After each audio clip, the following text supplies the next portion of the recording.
Halo anak-anak dan remaja misioner yang dikasihi Tuhan. Berjumpa kembali dengan Kakak Ani dalam Do Re Mi, doa dan renungan misioner bersama Sekami Paroki Santo Petrus dan Paulus Argapura.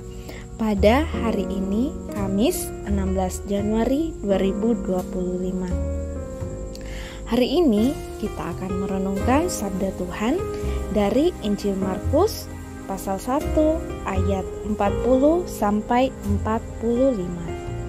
Sebelum kita membaca dan merenungkan sabda Tuhan, marilah kita menandai diri kita dengan tanda kemenangan Kristus dan berdoa.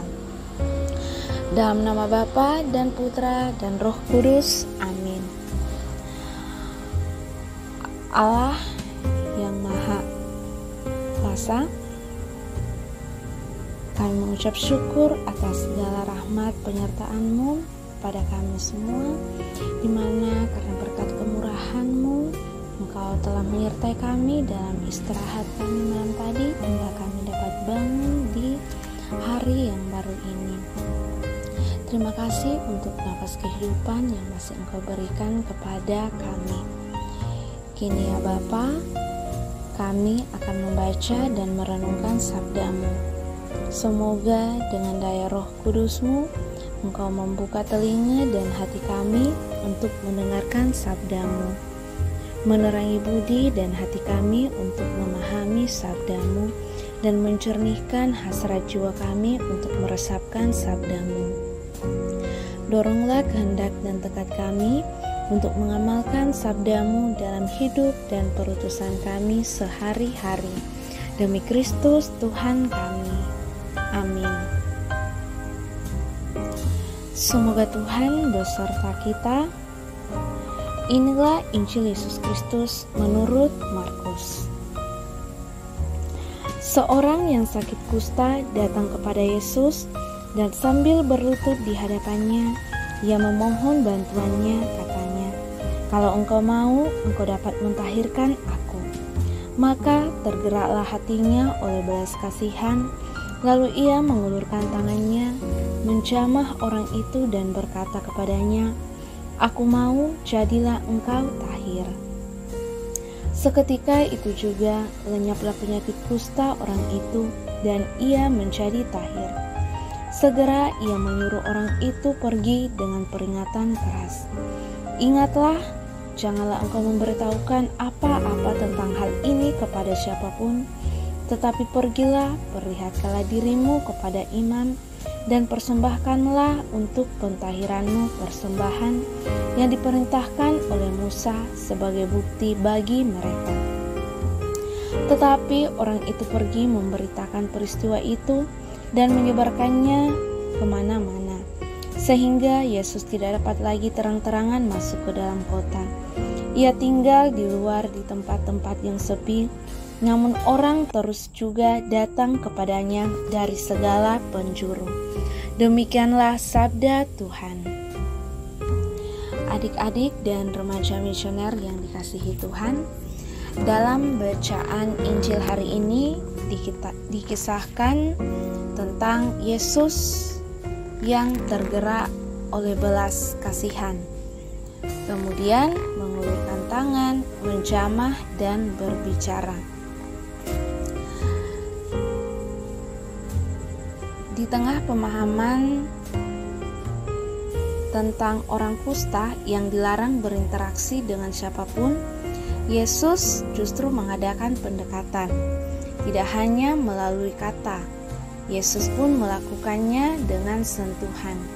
Semua itu dilakukan oleh Yesus karena hati Yesus yang dipenuhi oleh belas kasihan. Dalam kunjungannya ke Indonesia pada bulan September 2024 lalu, Bapak Suci Paus Fransiskus mengajak kita untuk memaknai tentang bela rasa, uluran tangan yang kita lakukan terhadap sesama yang membutuhkan harus sampai pada bentuk sentuhan. Artinya, tidak hanya sekedar rajin memberi bantuan, kita pun harus berani bersentuhan dengan sesama yang menderita. Bersentuhan dan berkomunikasi dengan sesama yang menderita adalah keteladanan yang Yesus ajarkan. Dengan mengadakan komunikasi, kita akan turut merasakan penderitaan sesama yang akhirnya akan memurnikan perbuatan baik yang kita lakukan.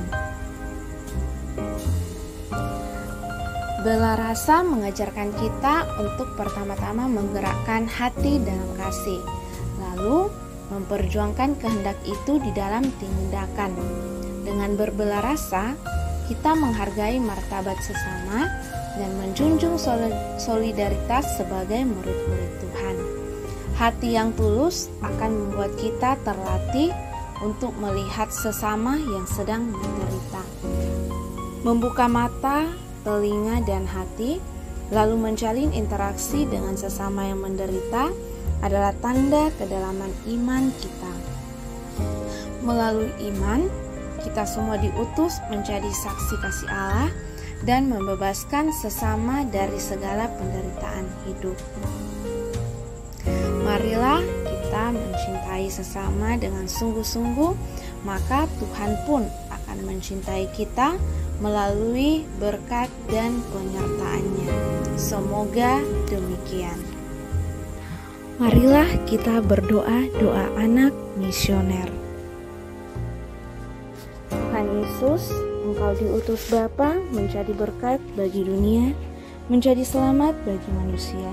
Utuslah kami anak-anak-Mu di Indonesia untuk menjadi sahabat yang kuat bagi yang lemah, sahabat yang rela berkorban bagi yang menderita payah, sahabat penghibur bagi yang sakit dan gelisah. Tuhan Yesus, kami pun ingin menjadi utusan-utusan kecil-Mu, teman setia bagi yang tersingkir terlantarkan, teman bicara bagi yang kesepian terlupakan, sobat yang gembira bagi yang sedih dan susah, sobat penuh penghargaan bagi yang tak dicintai. Tuhan Yesus, utuslah kami kini dengan bantuan Roh Kudus-Mu, mencari garam dan ragi yang baik, menjadi terang dan obor yang cemerlang, membawa kegembiraan dan pengharapan. Tuhan Yesus, kuduskanlah badanku dan sucikanlah jiwaku. Kupersembahkan diriku padamu hari ini. Berkatilah semua anak dimanapun juga. Berkatilah semua orang yang kami jumpai, siapapun juga. Amin. Bapa kami yang ada di surga, dimuliakanlah nama-Mu. Datanglah kerajaan-Mu, jadilah kehendak-Mu di atas bumi seperti di dalam surga.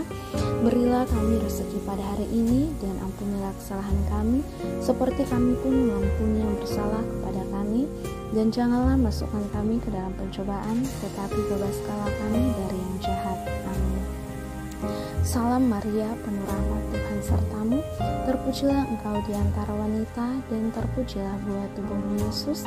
Santa Maria Bunda Allah, doakanlah kami yang berdosa ini sekarang dan waktu kami mati. Amin.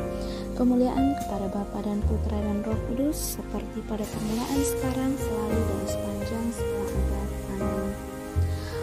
Anak-anak dan remaja misioner yang dikasihi Tuhan, semoga sepanjang hari ini kita selalu dijaga, dibimbing, dan disertai oleh Allah yang Maha Kuasa, dalam nama Bapa dan Putra dan Roh Kudus. Amin.